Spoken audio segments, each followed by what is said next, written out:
I'm going to talk to you about some things I've learned in my journey. Most from experience, some of them I heard in passing, many of them I'm still practicing, but all of them I do believe are true.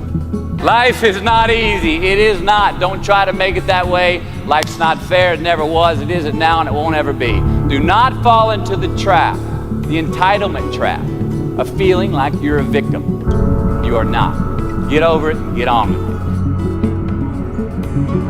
So the question that we've got to ask ourselves is what success is to us. What success is to you. Is it more money? That's fine. I got nothing against money. Maybe it's a healthy family. Maybe it's a happy marriage. Maybe it's to help others, to be famous, to be spiritually sound, to leave the world a little bit better place than you found it. Continue to ask yourself that question. Now your answer may change over time, and that's fine. But do yourself this favor. Whatever your answer is, don't choose anything that will jeopardize your soul. Prioritize who you are, who you want to be, and don't spend time with anything that antagonizes your character. Be brave, take the hill, but first answer that question, what's my hill? So first, we have to define success for ourselves. And then, we have to put in the work to maintain it. Take that daily tally. Tend our garden. Keep the things that are important to us in good shape. Where you are not is as important as where you are. It is just as important where we are not as it is where we are.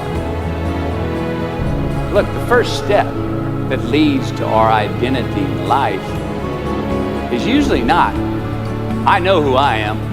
I know who I am. That's not the first step. The first step's usually, I know who I am not. Process of elimination. Defining ourselves by what we are not is the first step that leads us to really knowing who we are.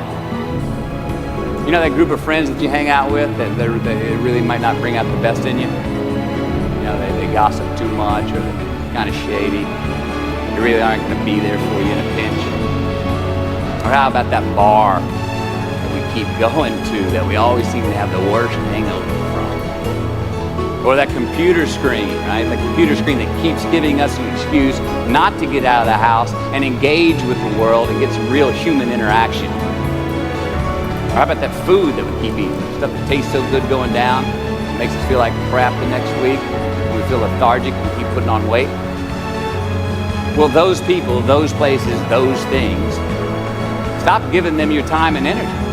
Just don't go there. I mean, put them down.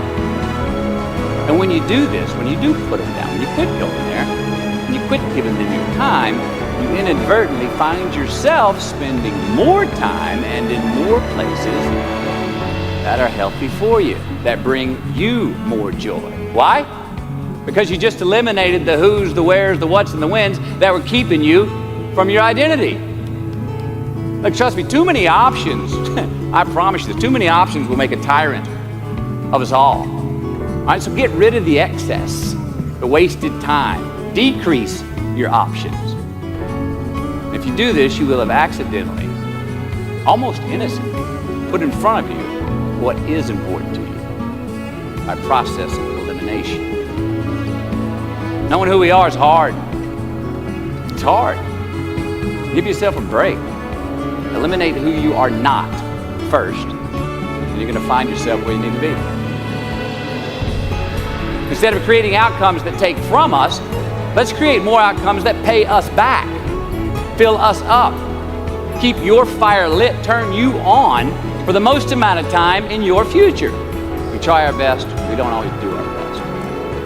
Well, architecture is a verb as well. And since we are the architects of our own lives, let's study the habits, the practices, the routines that we have that lead to and feed our success, our joy, our honest pain, our laughter, our earned tears. Let's dissect that and give thanks for those things. And when we do that, guess what happens? We get better at them, and we have more to dissect. Be discerning. Choose it because you want it. Do it because you want to. We're going to make mistakes. You got to own them. And you got to make amends. And then you got to move on.